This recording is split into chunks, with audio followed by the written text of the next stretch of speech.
ओम मुनित्रयं नमस्कृत्य उक्तिः परिभाव्य च वैयाकरणसिद्धान्तकौमुदीं विरच्यते। सर्वेभ्यः श्रोतृभ्यः नमः। अस्माभिः गतपाठे यद्यत् पठितं तद् एकवारं स्मरामः। वयं वैयाकरणसिद्धान्तकौमुदी इत्याख्यस्य ग्रन्थस्य तत्र हलन्तपुल्लिङ्गप्रकरणं पठन्तः स्मः। प्रकरणस्यास्य अस्माकं क्रमे तत्र 45 पाठः गतपाठः प्रवृत्तः। अस्मिन् 45 पाठे तत्र सर्वादौ अस्माभिः सूत्रं पठितं युष्मदस्मदोरनादेशे इति। तत्र तस्य सूत्रस्य अर्थः दृष्टः। अनयोः आकारः स्यात् अनादेशे हलादौ विभक्तौ इति। अनयोः नाम युष्मदस्मदशब्दयोः इति। ततः क्रमशः अस्माभिः युवाभ्याम् आवाभ्यां युष्माभिः अस्माभिः इति रूपद्वयम् अग्रे साधितम्। युवाभ्याम् आवाभ्याम् इत्यत्र तत्र युव आव यूयवयौ युवावौ द्विवचने इत्यनेन एतौ आदेशौ अपि पठितौ। युष्माभिः अस्माभिः इत्यत्र तु तदेव अदादेशः आकारादेशः तदेव उभयत्रापि नाम युवाभ्याम् आवाभ्याम् इत्यत्रापि युष्माभिः अस्माभिः इत्यत्रापि युष्मदस्मदोः अनादेशे इत्यनेन आत्वानन्तरमेव अनयोः रूपयोः अथवा एतेषां रूपाणां सिद्धिः जाता। तदनन्तरं तत्र चतुर्थीविभक्तेः एकवचनस्य कृते कश्चन विशेषः तत्र दृष्टः। सः च विशेषः नाम अग्रे सूत्रमेव अस्माभिः पठितं।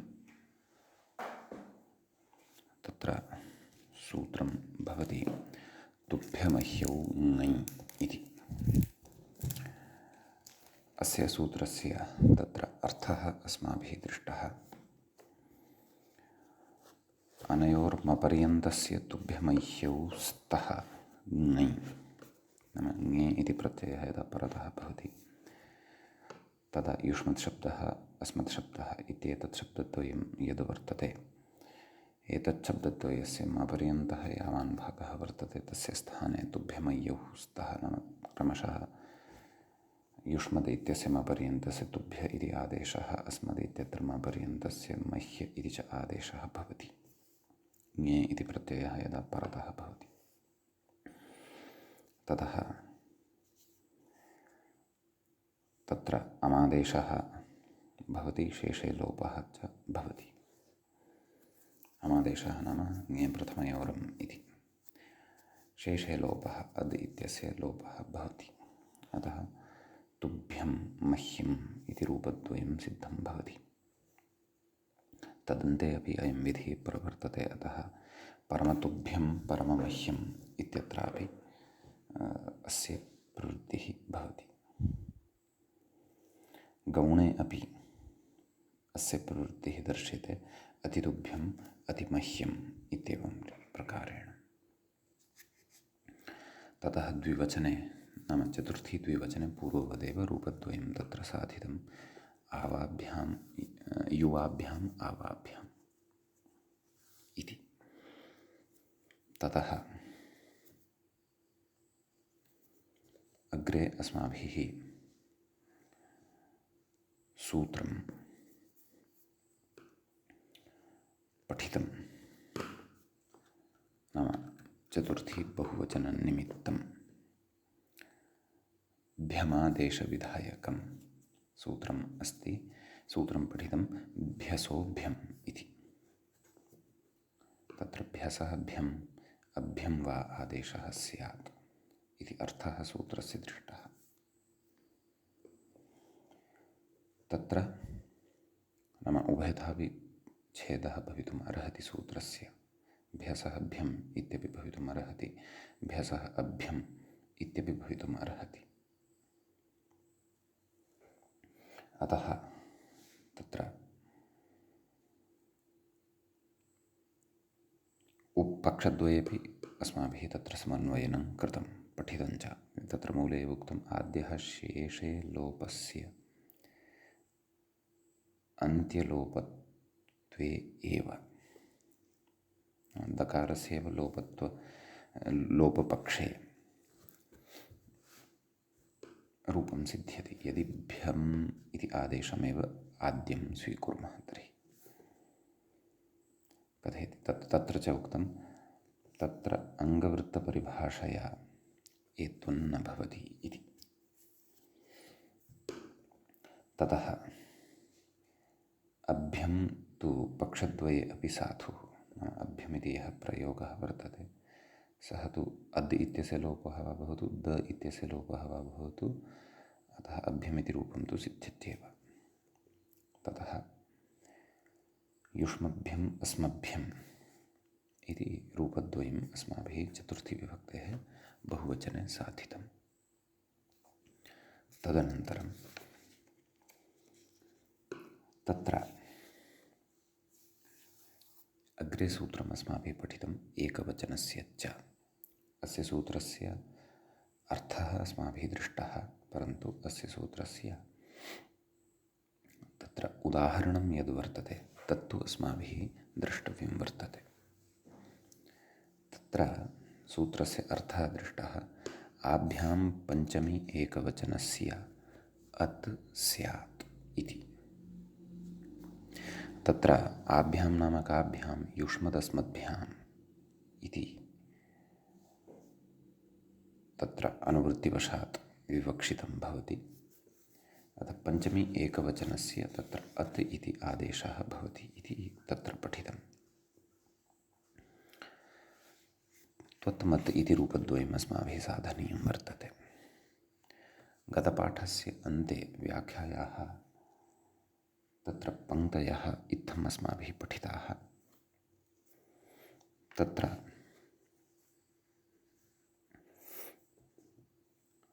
अग्रे उक्तं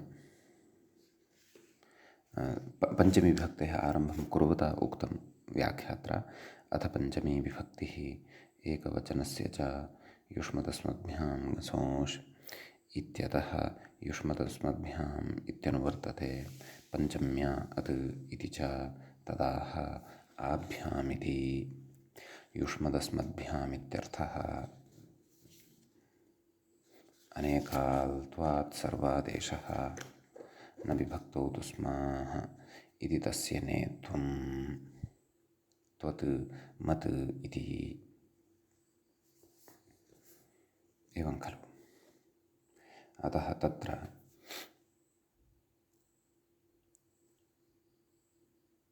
त्वत्मत् इति तु अधुना अग्रे पठनीयं वर्तते। एतावान् विषयः अस्माभिः गते पाठे पठितः। अधुना प्रकरणस्यास्य हलन्तपुल्लिङ्गप्रकरणस्यास्य अस्माकं क्रमे षट्चत्वारिंशः पाठः आरब्धः भवति। पञ्चचत्वारिंशः पाठः तु सम्पन्नः। षट्चत्वारिंशस्य अस्य पाठस्य आरम्भे त्वत् मत् इत्यनयोः द्वयोः रूपयोः सिद्धिः अस्माभिः कर्तव्या वर्तते। तत्र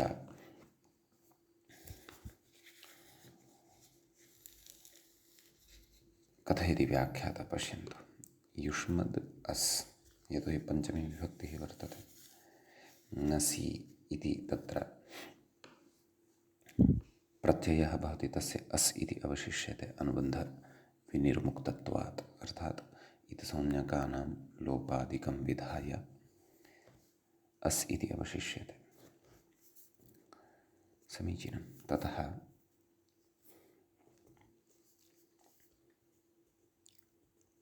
तत्र कथयति अस्मदस्, युष्मदस् अस्मदस् इति स्थिते त्वमादेशयोः कृतयोः एवं किल। त्वमावेकवचने एवं किल। मपर्यन्तस्य का स्थितिः जाता। त्वा अद् अस् म अद् अस् एवं खलु। कथयति ङसेः अदादेशे सति केन सद्यः एव सूत्रं यदस्माभिः पठितम् एकवचनस्य च एतेन। तर्हि स्थितिः लभ्यते त्वा अद् अत् एवं खलु। ततः ङसि स्थाने अत् इति जातं वर्तते। अस्मदः पक्षे म अद् अत् एवं खलु। अदादेशे सति पररूपे नाम तत्र पररूपं भवति। कस्य कयोः त्वा अद् म अद् इत्यत्र पररूपं भवति। किं लभ्यते। त्वद् मद्। त्वद् ङसि इत्यस्य स्थाने अदादेशोऽपि अस्ति खलु। त्वद् अत् मद् अत् इत्यवस्थायां शेषे लोपः इति टिलोपः। त्वद् इत्यत्र अद् यः वर्तते तस्य लोपः भवति। मद् इत्यत्र यः अद् वर्तते तस्य लोपः भवति। किम् अवशिष्यते। त्व अत् त्वत् म अत् मत् इति रूपद्वयं तत्र सिद्धं भवति। अग्रे कथयति अन्त्यलोपपक्षे दकारलोपे सति एवं खलु। यत्र अन्त्यस्य एव लोपः इति अङ्गीक्रियते। शेषे लोपः इत्यनेन पक्षद्वयं पूर्वं श्रुतं खलु। तत्र कथयति अन्त्यलोपपक्षे दकारलोपे सति नाम दकारस्य लोपे सति त्रयाणाम् अकाराणां पररूपमिति भावः। तदा स्थितिः का भविष्यति। त्वा अ अस् म अ अस् त्रयः अकारः लब्धः खलु। त्वा इत्यत्र वकारात् परतः एकः अकारः। अ इत्यत्र नाम अद् इत्यस्य अ इति द्वितीयः अकारः। तृतीयः अत् इत्यस्य अकारः। एवमेव अस्मदः पक्षे अपि म इत्यस्य मकारोत्तरवर्ती एकः अकारः। तदनन्तरं द्वितीयः अद् इति दकारानन्तरं लब्धः यः अकारः सः। तृतीयः च अत् इत्यस्य यः अकारः सः। समीचीनं। तत्र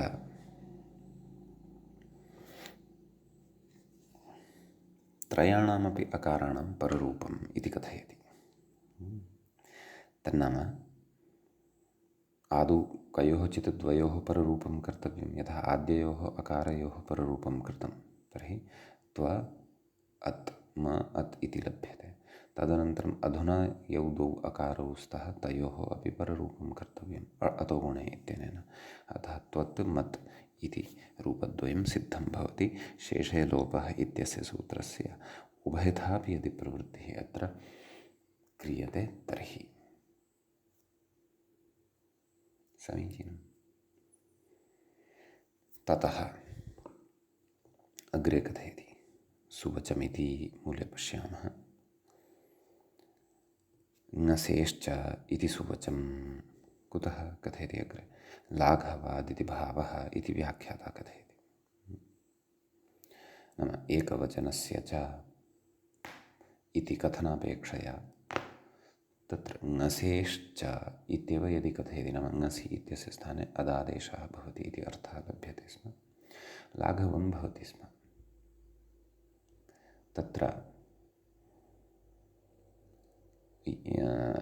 एकवचनस्य च इति कथने तु गौरवं भवति। मात्रागौरवं भवति। वैयाकरणास्तु तावत् मात्रागौरवं नेच्छन्ति, लाघवमेव इच्छन्ति। अर्धमात्रा लाघवेन पुत्रोत्सवं मन्यन्ते वैयाकरणाः अथवा लाघवं प्रयोजनम् एकं वर्तते इति भाष्यकृता स्वयं तत्र पस्पशाह्निके उक्तत्वात् भाष्यकृता उक्तम् अस्तु एवं किल। तर्हि पञ्चमी विभक्तेः एकवचनं सिद्धम् उभयोः शब्दयोः। तत्र द्विवचनस्य रूपद्वयं व्याख्यात्रा न चर्चितं, यतो हि पूर्वं वारद्वयं साधितं वर्तते, अतः तत्र किमपि वक्तव्यम् इति आवश्यकं न पश्यति व्याख्याता। अतः तत्र सूत्रम् अग्रे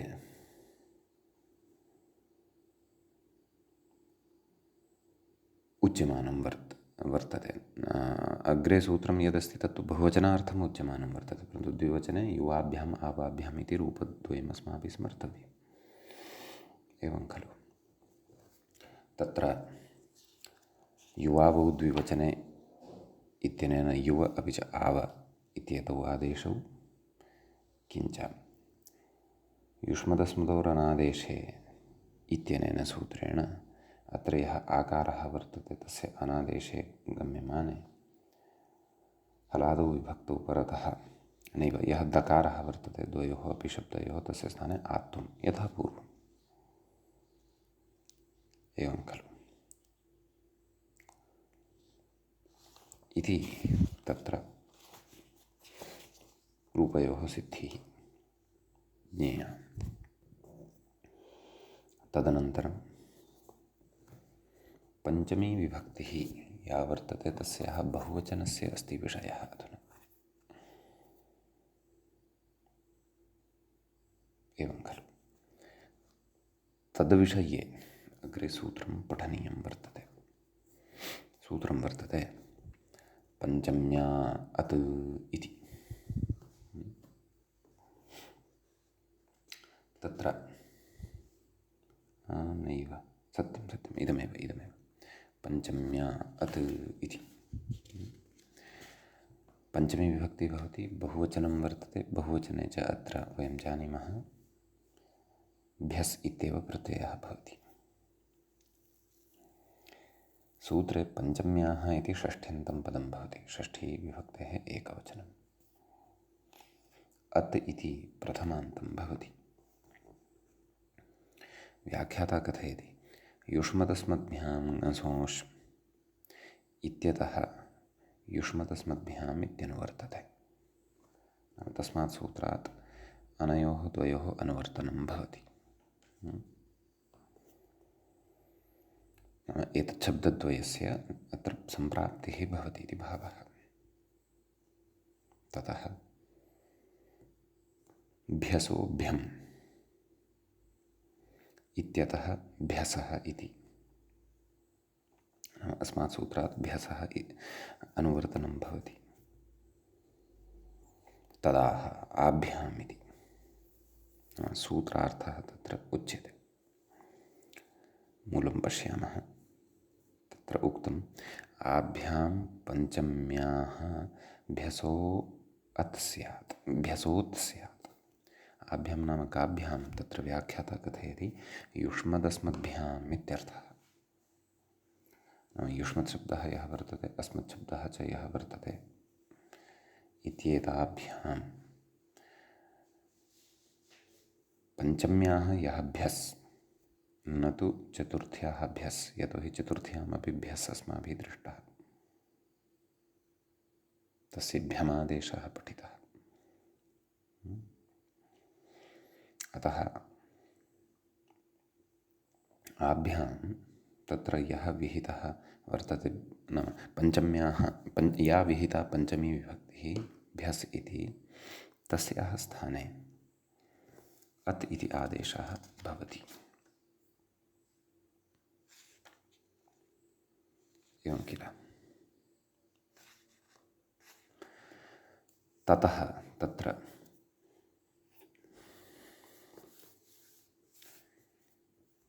अग्रे उच्यते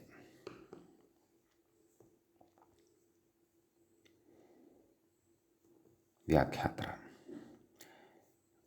युष्मद् अस्मदिति अर्थात् मूले रूपद्वयं किं भवति पञ्चमी बहुवचने तद्रूपद्वयं दत्तं वर्तते खलु। युष्मत् अस्मत् इति कथं सिद्ध्यति? नियमः तु पठितः, अतः तत् कथयति। युष्मद्भ्यस् अस्मद्भ्यस् इति स्थितेभ्यः सह अदादेशः शेषलोपश्च, एवं खलु। युष्मद्भ्यस् अस्मद्भ्यस्, भ्यसः स्थाने अदिति आदेशः जातः। ततः युष्मद् इत्यत्र यः अद् इति भागः वर्तते, अस्मद् इत्यत्र च यः अद् इति भागः वर्तते, तयोः द्वयोः अपि भागयोः लोपः भवति। किम् अवशिष्यते? युष्म अत्, अस्म अत्, युष्मत् अस्मत् इति रूपद्वयं तत्र लभ्यते। एवं खलु। ततः तत्र एषा पञ्चमी विभक्तिः अपि तत्र सम्पन्ना भवति। अधुना क्रमः वर्तते षष्ठ्याः विभक्तेः। तत्र कथयति अथ षष्ठी विभक्तिः इति व्याख्याता कथयति। तत्रापि विशेषः द्रष्टव्यः वर्तते। युष्मदस्मत्शब्दयोः सन्दर्भे बहवः विशेषाः अस्माभिः पठ्यमानाः वर्तन्ते। प्रतिविभक्ति, क्वचित् तु प्रतिवचनमेव नूतनं सूत्रं वर्तते। परन्तु जागरूकतया इमाः व्यवस्थाः बुद्धौ स्थापनीयाः, यतोहि अस्माभिः तत्र अग्रे एतत् सम्बद्धाः अन्येपि विशेषाः श्रोतव्याः वर्तन्ते, अवगन्तव्याः वर्तन्ते। भवतु नाम सूत्रमस्ति अग्रे तव ममौ ङसि इति। तत्र सूत्रे द्वे पदे स्तः। तव ममौ इति एकं पदं प्रथमाविभक्तेः द्विवचनान्तं भवति, ङसि इति सप्तम्यन्तं च पदं भवति। तव ममौ इत्यत्र तवश्च ममश्च इत्येवं रीत्या इतरेतरयोगद्वन्द्वपरतया विग्रहः क्रियते। तव ममौ ङसि इति ङस् इत्यस्य षष्ठी विभक्तेः एकवचने विद्यमानस्य सप्तमी विभक्तेः एकवचनं भवति। यद्यपि ङस् इत्येव भवति षष्ठी विभक्तौ, क्षन्तव्यः सप्तमी विभक्तौ न ङसि इति सप्तम्यन्तं, परन्तु ङस् इति प्रत्ययस्तु षष्ठी विभक्तिः इत्येव एकवचनं च इति मम अभिप्रायः। व्याख्याता कथयति युष्मदस्मदोरनादेशे इत्यतः युष्मदस्मदोः इत्यनुवर्तते। एवं खलु। ततः कथयति म पर्यन्तस्य इत्यधिकृतं तदाह अनयोः इति मूले पश्यामः। अनयोः म पर्यन्तस्य तव ममौ स्तः ङसि। अनयोः नाम कयोः? तदुक्तं युष्मदस्मदोः इति। एवं खलु। अतः प्रकृते म पर्यन्तस्य तव मम इत्येतौ अकारान्तौ द्वौ आदेशौ भवतः। सम्यक्। कथयति अग्रे त्वमावेकवचने इत्यस्य अपवादः। नाम तेन त्वमावेकवचने इत्यनेन त्व इति आदेशः म इति च आदेशः उभयोः स्थाने सम्प्राप्तः, परन्तु सः न भवति। तत् प्रबाध्य अत्र एतौ आदेशौ तव अपि च मम इत्येतौ आदेशौ प्रवर्तेते युष्मद् अस्मद् इत्यनयोः द्वयोः शब्दयोः स्थाने क्रमशः, तत्रापि म पर्यन्तयोः एव। एवं खलु। तर्हि अत्र का स्थितिः लब्धा अस्ति तावता तव अद् अद् इति भागः तु तथैव खलु अस्माकं सविधे अस्ति। तव अद् ङस् अर्थात् अस् इति। मम अद् अस् इति वक्ष्यति अग्रे व्याख्यायाम् अपि वक्ष्यति व्याख्याता, यतोहि ततः पूर्वमत्र एकं सूत्रम् इतोपि अपेक्षितं वर्तते। तद् आदौ वयं पठिष्यामः। यावती स्थितिः अधुना एतावता लब्धा वर्तते तावतीं स्थितिं बुद्धौ संस्थाप्य अग्रे पठामः। तत्र कथयति, सूत्रं वर्तते युष्मदस्मद्भ्यां सोष् इति। तत्र सप्तमाध्यायस्य प्रथमपादस्य इदं सूत्रं भवति। सूत्रे त्रीणि पदानि वर्तन्ते। युष्मदस्मद्भ्याम् इति एकं पदं वर्तते, पञ्चमी विभक्तेः द्विवचनान्तम् इदं पदं। नसः इति च द्वितीयं पदं वर्तते।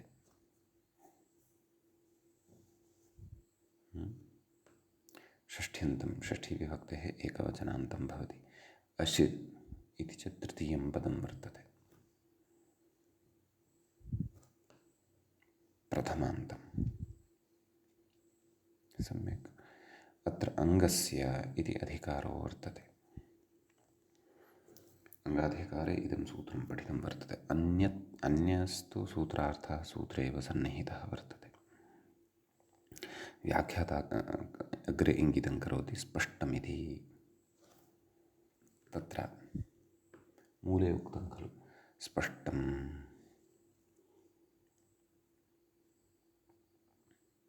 तावदेव, अर्थात् सूत्रस्य अर्थः सरलः अस्ति। युष्मदस्मद्भ्यां परतः यः ङस् वर्तते तस्य स्थाने अशादेशः भवति, तावदेव। तदेव व्याख्याता अपि कथयन्नस्ति, युष्मदस्मद्भ्यां परस्य ङसः अश् स्यात् इति सुगमम् इत्यर्थः। नाम एवं रीत्या अर्थस्य अवगमने अत्र क्लेशो नास्ति इति। अग्रे कथयति शित्वात् सर्वादेशः। अश् इति आदेशः यः वर्तते सः शित् वर्तते। एवं खलु। अतः तस्य नाम तत्र विद्यमानस्य शकारस्य इति संज्ञाकेन हलन्त्यम् इत्यनेन भवति खलु। अतः सः अनेकार्चित् सर्वस्य इति परिभाषया समग्रस्यापि तत्र ङस् इति प्रत्ययस्य स्थाने भवति। ङस् इत्यस्य अस् अवशिष्यते, तस्य समग्रस्यापि स्थाने भवति। ततः तव मम इति मूले पश्यन्तु। तव मम इति रूपद्वयम् उक्तं वर्तते। कथयति युष्मद् अस् अस्मद् अस् इति स्थिते म पर्यन्तस्य तव ममादेशयोः कृतयोः, एवं किल, तव अद् अस् मम अद् अस् इति स्थितिः लभ्यते यदा एतौ आदेशौ तत्र कृतौ भवतः। अशादेशे कस्य ङसः इति अर्थः। का स्थितिः लभ्यते? तव अद् अ मम अद् अ। कथयति दकारात् पूर्वयोः अकारयोः पररूपे अधोलोपः।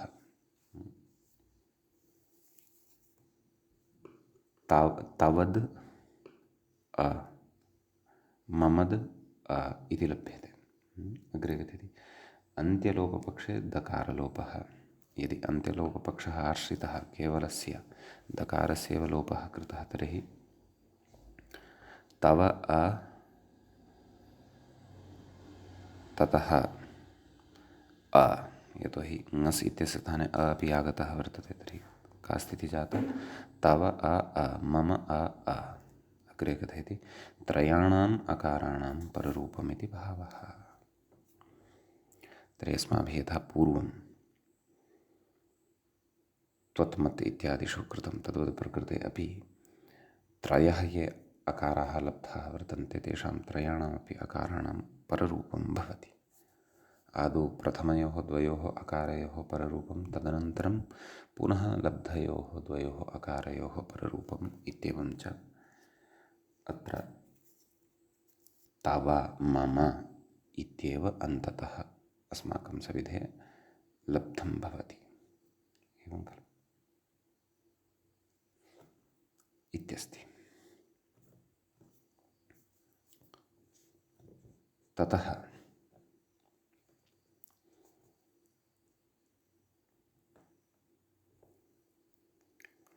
अग्रे इदानीं द्विवचनस्य क्रमः वर्तते। षष्ठीविभक्तेः एकवचनं तु पठितं, द्विवचने कथयति युवयोः इति, आवयोः इति रूपद्वयम् इदमपि साधनीयं।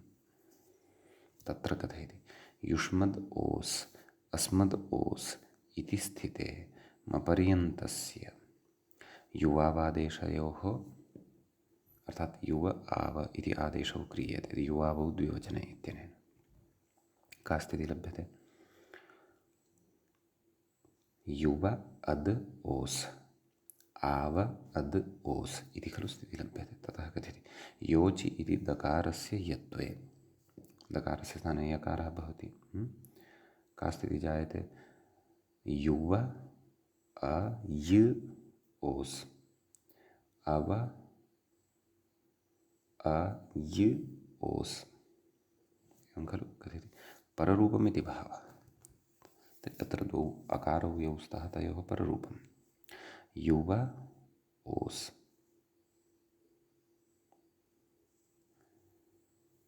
युव य ओस् आव य ओस्, अतः दकारस्य स्थाने योजित्यनेन यः यकारः विहितः सः तु अपेक्षितः एव खलु।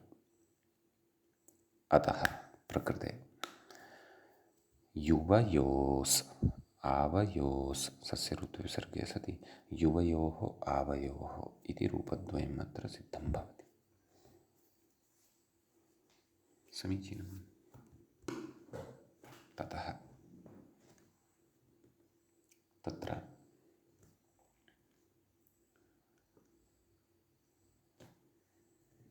इदानीं षष्ठीविभक्तेः बहुवचनस्य क्रमः वर्तते। तत्र अपि विशेषः वर्तते, सूत्रम् अपेक्षितं। सूत्रं च वर्तते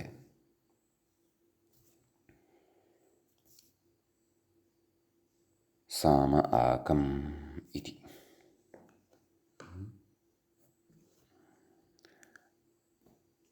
सूत्रे द्वे पदे स्तः, एकं पदं साम इति, अपरं च आकम्, एवं खलु। तत्र सामः आकम् इत्येवं वर्तते वस्तुतः।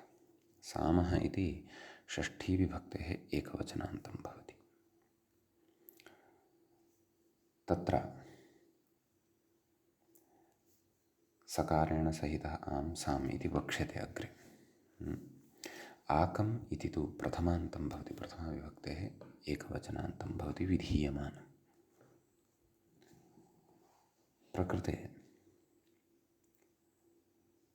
युष्मदस्मद्भ्यां गसोष् इत्यस्मात् सूत्रात् युष्मदस्मद्भ्याम् इत्यनुवर्तते इति कथयति व्याख्याता। युष्मदस्मद्भ्यां गसोष् इत्यतस्तदनुवृत्तेरिति भावः। आभ्याम्, आभ्यां नाम काभ्यां, युष्मदस्मद्भ्याम् इत्यर्थः। यत् सूत्रार्थे आभ्याम् इति उक्तं तस्य अर्थः परिचायितः व्याख्यात्र तावदेव। ततः सूत्रस्य अर्थः मूले कृतः एव अस्ति। आभ्यां परस्य सामः आकं स्यात्। सां क्व लभ्यते? यदा आम् इत्यस्य सूडागमं कुर्मः, एवं खलु। सर्वेषां, सर्वासाम् इत्यादिषु अस्माभिः पूर्वम् अयं सां दृष्टः। सर्वेषाम् इत्यादिषु षत्वं भवति तावदेव। युष्मदस्मच्छब्दौ अपि सर्वनाम जातीयौ, अतः नूनमेव अत्र सर्वनामकार्याणि अपि तत्र तत्र अस्माभिः दृष्टानि। सत्यः सर्वनामकार्यं एतावता न दृष्टम् इति चिन्तयामि।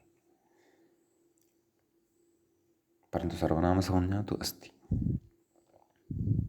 एवं खलु। चतुर्थी एकवचने स्मै इति आदेशः न दृष्टः, एवं खलु। पञ्चमी एकवचने स्मात् इति न दृष्टः, सप्तमी एकवचने अपि स्मिन् इति न भविष्यति। सम्यक्। सत्यम्, एतावता सर्वनामकार्यम् अत्र न दृष्टम्। परन्तु सर्वनामसंज्ञकौ इमौ स्तः। सर्वनामसंज्ञायाः अन्यानि अपि भिन्नानि प्रयोजनानि सन्ति। अस्तु। व्याख्याता कथयति सकारेण सहितः आम् साम् इत्यस्ति। तस्य इत्यर्थः। इतोपि स्पष्टं करोति विषयं ससुट्कस्य आमः इति यावत्। नाम सुट् सहितः यः आम् साम् तस्य विषये अत्र अस्ति उच्यमानम् इति भावः। एवं खलु। ततः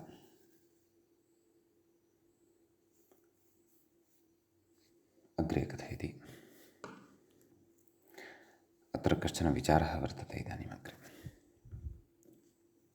कथयति ननु इत्यतः अवलोक्यताम्। ननु युष्मद् आम् अस्मद् आम् इति स्थिते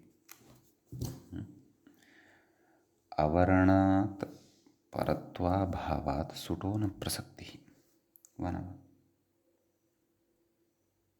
कथं वा सुट् तत्र कर्तुं शक्यः?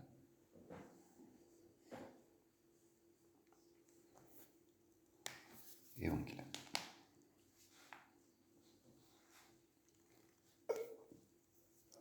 यतः अवर्णान्तता अपेक्षिता आमि सर्वनाम्नः सुट् इत्यत्र उच्यते खलु।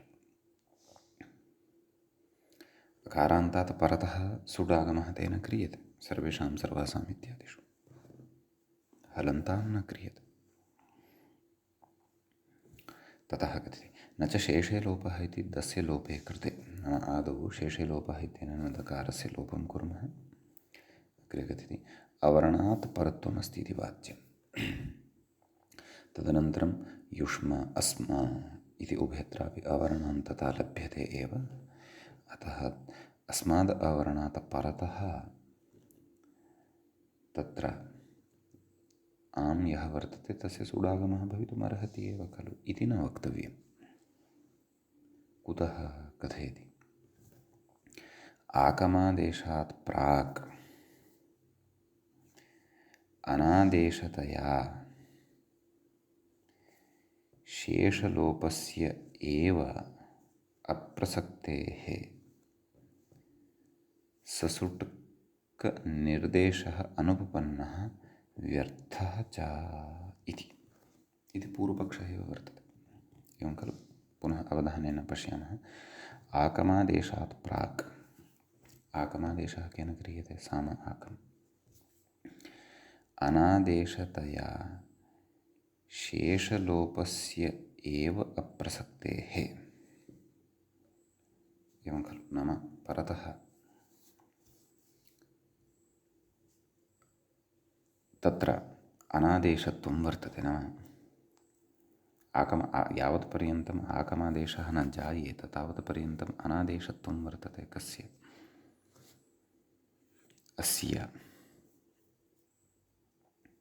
आमः वा न वा? तर्हि अनादेशता अत्र कुतः अपेक्षिता तदपि चिन्तनीयम्। नाम प्रकृते शेषे लोपः इत्यस्य प्रवृत्त्यर्थम् अनादेशे इति निमित्तं कथयन्नस्ति। कः?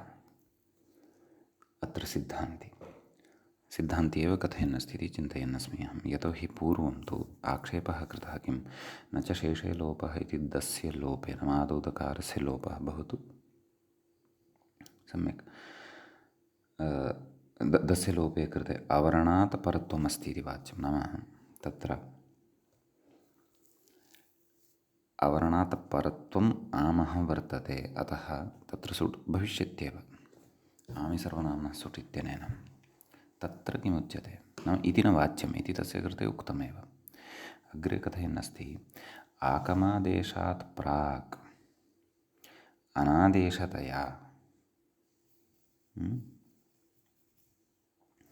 शेषलोपस्य एव अत्र अप्रसक्तेः।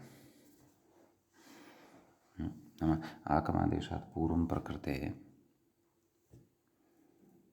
अनादेशतया अनादेशत्वं न सिद्ध्यति। नाम शेषे लोपः इत्यत्र वस्तुतः अनादेशत्वम् अपेक्षितम् इति तत्र एतावता अस्माभिः पठितं वा न पठितं खलु। यतोहि शेषे लोपः इत्यस्य द्विधापि अर्थः कृतः। तत्र प्रथमे अर्थे किमुक्तम्, आत्वयत्वनिमित्तेतरविभक्तौ परतः युष्मदस्मृतोः अन्त्यस्य लोपः स्यात् इति तत्र उक्तम्। अथवा शेषे इति सप्तमी स्थानिनः अधिकरणत्वविवक्षया तत्र नाम शेषे इति सप्तमी भवति, तेन मपर्यन्तस्य शेषस्य अदित्यस्य लोपः भवति इत्युक्तम्। अनादेशावस्था एव अपेक्षिता इति तु तत्र अस्माभिः चर्चा एव न कृता वर्तते। एवं खलु।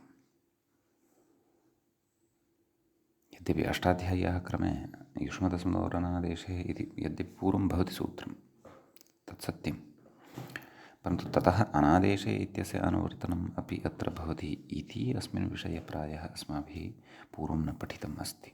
तथापि अस्तु, पश्यामः किं कथयति। आकमादेशात् प्राक् नाम आकमादेशः यः वर्तते ततः प्राक् अनादेशतया नाम तत्र आमः तु आकमादेशः न भवति खलु। सामः ससूट्कस्य एव सामः आकमादेशः भवति इति अत्र विवक्षितं स्यात् वा इति भाति। यतोहि किं कथयति, आकमादेशात् प्राक् अनादेशतया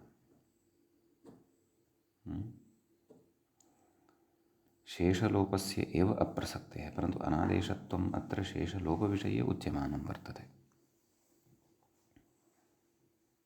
वा न वा। कथयति शेषलोपस्य एव अत्र अप्रसक्तेः, नाम तस्य प्रसक्तिः न भवति, तस्य प्रवृत्तिः न भवति।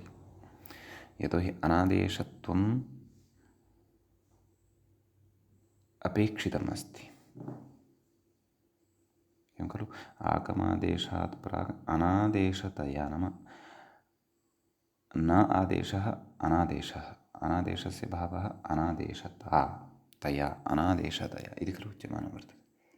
तर्हि अत्र सा एव जिज्ञासा अस्ति। नाम किं शेषे लोपः इत्यनेन यः अद्वा दवा इत्यस्य लोपः कर्तव्यः, तदर्थम् अनादेशावस्था एव अपेक्षिता।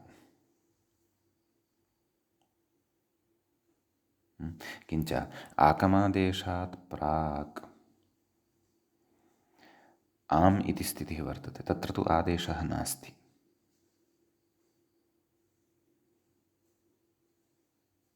एवं खलु। सत्यं, सम्यगेव उच्यते इति भाति। तत्र आदेशः नास्ति।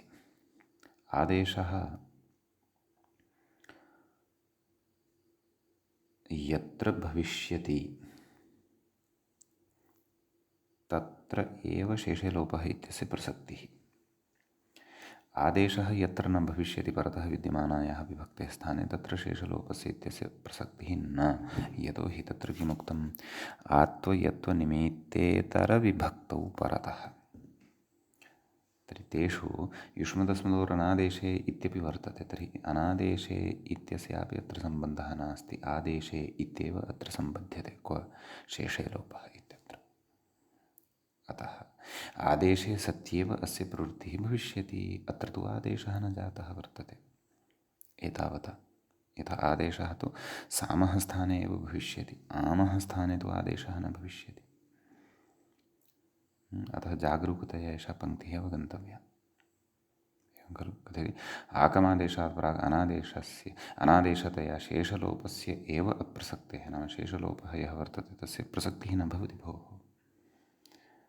प्रसक्तिः न भवति तर्हि अन्ते तत्र दकारः श्रूयते एव। दकारः यदि श्रूयते तर्हि तस्य अकारान्तत्वं न लभ्यते, अकारान्तत्वं न लभ्यते इति कृत्वा ततः सुडागमः न भवति।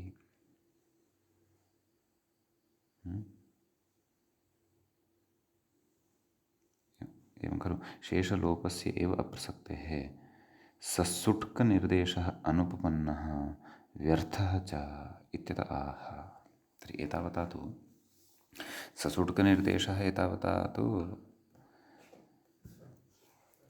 तत्र अनुपपन्नः जातः वर्तते, नाम तस्य वैयर्थ्यमेव अस्ति।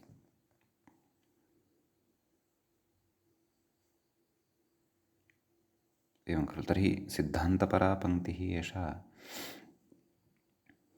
आरब्धा वर्तते, परन्तु प्रयोजनं वक्ष्यते। इतः प्राक्तनपङ्क्तौ पूर्वपक्षिणा क्षिप्तं, भोः दकारस्य लोपः क्रियतां, लोपे कृते अवर्णात् परत्वम् अस्ति इति वाच्यं। ततः पूर्वं नाम सुट् न भवति इत्युक्तं, ननु इति कृत्वा, ननु यष्मद् आम् अस्मदाम् इत्यत्र अवर्णात् परत्वाभावः, परत्वाभावात् सुट् न भवति, सुटः प्रसक्तिर्न भवति। ततश्च तदेव नाम आदौ शेषे लोपः इति क्रियताम्,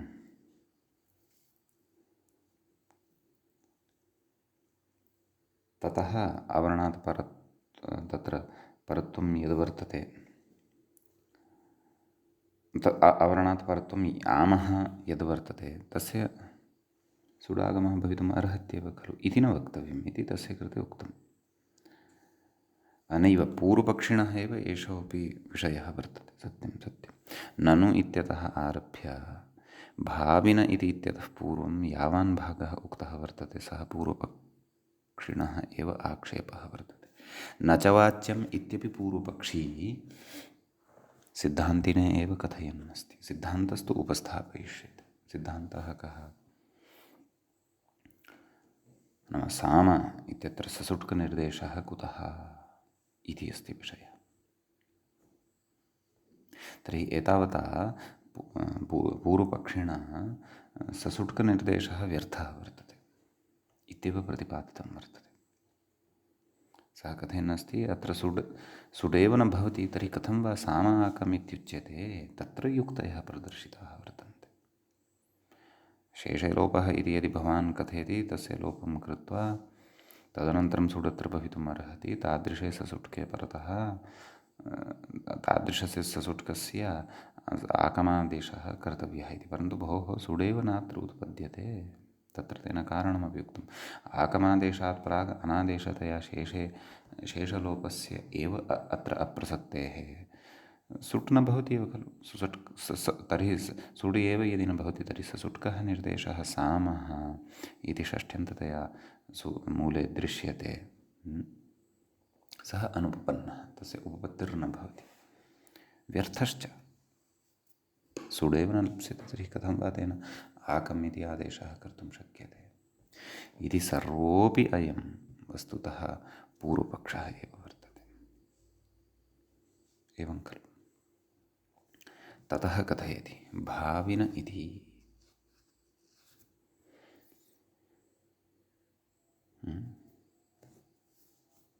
इदानीम् अत्र प्रयोजनं नाम सिद्धान्तिना समाधानमुच्यते। मूले पश्यामः। भाविनः सुटः निवृत्त्यर्थं ससुट्कनिर्देशः इति।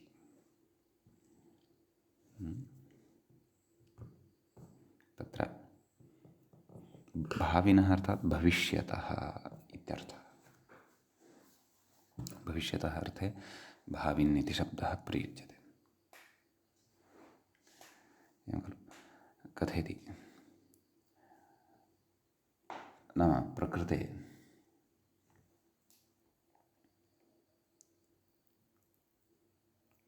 भाविनः सुटः निवृत्त्यर्थं ससुट्कनिर्देशः इत्युच्यते खलु। तस्य निवृत्तिः भवतु, निवृत्तिः कदा भविष्यति? सुटि सति तस्य समग्रस्यापि सुटः स्थाने ससुट्कस्य स्थाने साम् इत्यस्य स्थाने आकम् इति आदेशः यदा भविष्यति तदा निवृत्तिः भविष्यति। एवं खलु? तर्हि तदेव सुट् कथं प्राप्तं भवति अत्र इति तु विषयः पुनरपि अस्ति एव खलु। तर्हि भावी सुट् नाम भावी सुट् कः अस्ति सः?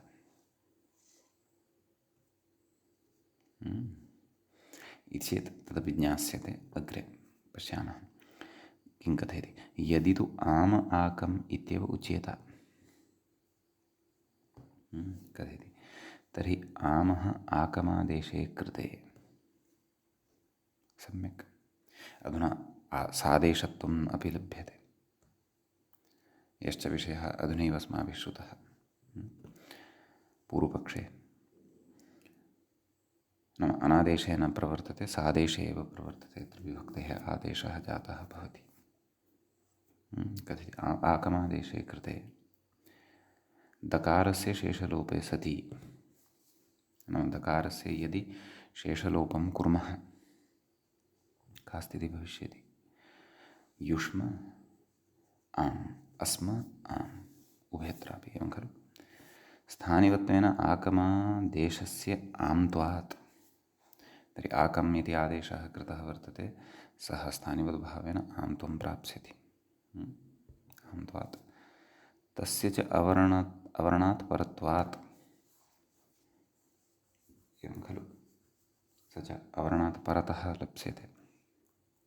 सुडागमः स्यात्, तर्हि सुडागमः भविष्यति। अयं तत्र भावी सुड् वर्तते। तेन किं कथयति? ततः एत्वषत्वयोः बहुवचनझल्लेति इत्यनेन एत्वं करिष्यते। युष्मे साम् अस्मे साम् षत्वम् आदेशप्रत्ययोः इत्यनेन युष्मेषाम् अस्मेषाम् इति स्यात्। एवं रीत्या अनिष्टरूपाणि अत्र लभ्येरन्। अतः ससुट्कनिर्देशः इत्युच्यते। भोः सत्यं भवता याः युक्तयः अथवा ये पक्षाः उपस्थापिताः तदनुसारं सुडागमः न स्यात्। तर्हि अस्तु, एवं सूत्रं मास्तु, तर्हि आम आकम् इत्येव कर्तव्यम् इति खलु भवान् वदेत्। तथा चेत् स्थानिवद्भावेन आकमिति आम्भावं प्राप्स्यति, तदा वा तत्र सुडाभाव्यमेव खलु? सः सुट् यदि सञ्जातः तत्र, तर्हि युष्मेषाम् अस्मेषाम् इत्यादीनि अनिष्टानि रूपाणि लप्स्यन्ते। अतः तादृशः सः भावीयः सुट् तस्यापि निवृत्तिः भवतु। आगतश्चेत् तस्यापि स्थाने, नाम ससुट्कस्य स्थाने सर्वात्मना आकम् इत्येव भवतु इत्येतदर्थं प्रकृते ससुट्कस्य निर्देशः सूत्रे सामः आकं, नाम तस्य भाविनः अपि सुटः निवृत्तिः भवतु, तस्य प्रवृत्तिः न भवतु, एतदर्थं तत्र सामः आकम् इति तत्र पठ्यते। एवं खलु? अतः ससुट्कनिर्देशः इति कथयति। लक्ष्यं किमस्ति? युष्माकम् अस्माकम् इति। एवं किल? ततः तु युष्म आकम् अस्म आकम् इत्यत्र सवर्णदीर्घः एव खलु करिष्यते, वा न वा? अतः युष्माकम् अस्माकम् इति रूपद्वयं सेत्स्यति। अस्तु, अग्रे अत्र के विशेषाः इतोपि सन्ति, तानपि एकवारं पश्यामः। कथयति यद्यपि आकमादेशप्रवृत्तिकाले सुटो न प्रसक्तिः। एवं खलु? नाम आकमादेशस्य यदा प्रवृत्तिः भवति तत्समये सुटः प्रवृत्तिः न भवति। तथापि आकमादेशोत्तरं दकारलोपे कृते, नाम आकमादेशं करोतु तदनन्तरं दकारलोपं करोतु, स्थानिवत्वेन यः सुड् भविष्यति। एवं खलु? किमपि न, यः विचारः अधुना अस्माभिः विचारितः तस्यैव विश्लेषणम् अस्ति। नाम स्थानिवद्भावेन यः सुट् भविष्यति तस्यापि स्थानषष्ठ्याः स्वीकरणात् निवृत्तिर्भवति। नाम सः सुट् यदि तत्र आगतः चेदपि सामः इत्यत्र स्थानषष्ठी अस्ति। नाम आम् सहितस्य स्थाने आकम् इति भवति, तस्य निवृत्तिः भवति, सुट् न तिष्ठत्येव तत्र।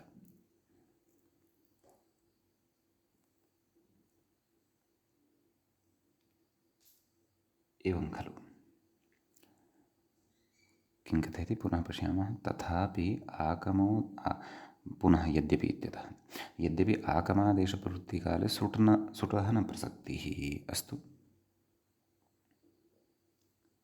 तथापि आकमादेशोत्तरं दकारलोपे कृते स्थानिवद्भावेन यः सुट् भविष्यति तस्यापि स्थानषष्ठ्या स्वीकरणात् निवृत्तिर्भवति इति। स्थानषष्ठी क्व सामः इति खलु। अर्थात् कथञ्चिदपि लब्धः यः सुट् तस्य ससुट्कस्य आमः स्थाने आं त्वं च साकम् इत्यत्र स्थानिवद्भावेन तादृशस्य आमः स्थाने आकम् इत्येव भवतु इति कथनाय सामः इति तत्र ससुट्कः निर्देशः क्रियते। अग्रे कथयति अन्यथा ससुट्कनिर्देशवैयर्थ्यादिति भावः, अन्यथा तर्हि ससुट्कस्य निर्देशस्य वैयर्थ्यमेव भवति। एवं खलु। तस्य वैयर्थ्यं तु वक्तुं न शक्यते। अग्रे कथयति यदि तु शेषस्य लोपः एव आश्रीयते। एवं खलु।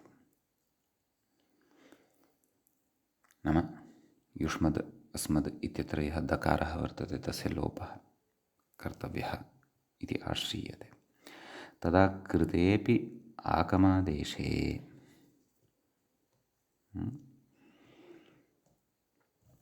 अदो लोपे नाम शेषस्य लोपः नाम अद् इत्यस्य लोपः इति।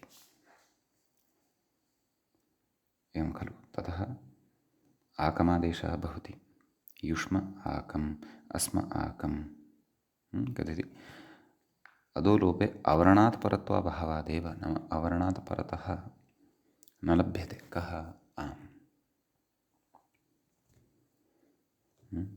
कथयति सुटः प्रसक्त्यभावात्। नाम सुट् तत्र न लप्स्यते, ससुट्कनिर्देशः मास्तु इत्यपि अपरः कश्चन पक्षः तत्र स्थापितः वर्तते। एवं खलु। तथा चेत् आम आकम् इत्येव सूत्रं क्रियते चेदपि तत्र रूपसिद्धिः भविष्यति। एवं रीत्या पक्षद्वयमपि यत् स्वीकृतं वर्तते, नाम साम आकमिति ससुट्कनिर्देशस्य तत्र प्रवृत्तिपक्षः, तस्य किमित्युच्यते समर्थनपक्षः, तस्य असमर्थनपक्षश्च, तर्हि ससुट्कस्य निर्देशस्य आवश्यकता अपि नास्ति इति उक्तम् आम आकम् इत्येवमपि सिद्धिः भवितुम् अर्हति इति कथयति। परन्तु एतादृश उभयथापि व्याख्याने तत्र भाष्यादिग्रन्थानाम् अपि प्रामाण्यम् अत्र मृग्यम् अर्थात् द्रष्टव्यम्। एवं तत्र उक्तम् इति नोक्तवान्। कदाचित् शेखरादिषु एषा चर्चा कृता स्यात् अथवा व्याख्यातुः अपि इयं स्वतन्त्रा काचित् चर्चा भवितुम् अर्हति। परन्तु मूले तु वयं पश्यन्तः स्मः एव कौमुदीकारानुसारेण यत् तेन तु ससुट्कस्य निर्देशः समर्थितः वर्तते भाविनः सुटोः निवृत्त्यर्थम् इति उक्त्वा। समीचीनम्। अत्र युष्माकम् अस्माकम् इत्यनयोः रूपसिद्धिः अग्रे अस्ति, तां वयम् अग्रिमे पाठे पठिष्यामः। एतावता सिद्धान्तः श्रुतः। अद्यतनपाठः अत्रैव उपसंह्रियते। मङ्गलं कुर्मः।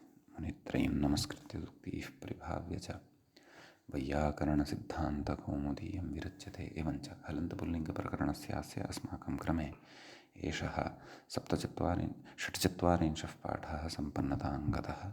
नमः सर्वेभ्यः श्रोतृभ्यः।